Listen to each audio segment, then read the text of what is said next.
اور یہ تبلیغ والے بھی ناراض نہ ہو، ہجڑوں کی جماعت،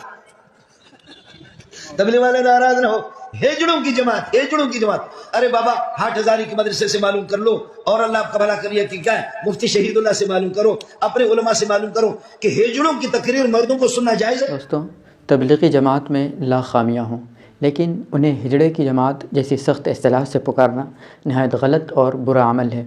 کیونکہ اس جماعت میں خرابیاں اب پیدا ہو رہی ہیں، ورنہ چند سالوں قبل تک ہندوستان کے دیہاتی علاقوں میں اسلام کے احیاء اور تجدید میں سب سے نمایاں کام جن لوگوں نے، جن جماعتوں نے کیا ہے، اس میں تبلیغی جماعت سر فہرست ہے.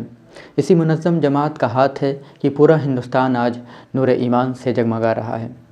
اگر ہم کسی جماعت میں اصلاح کی بات کریں تو اس میں ہمیں سنجیدگی کی ضرورت پڑتی ہے، اس میں دلائل اور نکات کی ضرورت پڑتی ہے، کیونکہ سنجیدہ مصلحین کا طرز عمل ہمیشہ یہ رہا ہے کہ وہ کمی یا غلطی کو نہیں بلکہ نفس کمی و غلطی کو پکڑنے کی کوشش کرتے ہیں. مثلا ہمارے کسی ساتھی نے قرآن مجید میں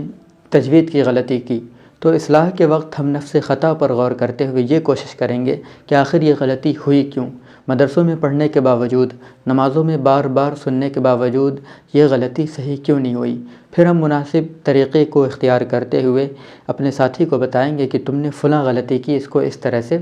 صحیح کر لو. بالکل اسی طرح جیسے ڈاکٹر پہلے آپ کو دوا نہیں دیتا بلکہ چیک اپ کرواتا ہے، الٹرا ساؤنڈ وغیرہ کی فرمائش کرتا ہے تاکہ وہ نفس مرض کو پہچان سکیں اور صحیح دوا کر سکیں. گفتگو کا حاصل یہ ہے کہ کسی بھی جماعت کے بارے میں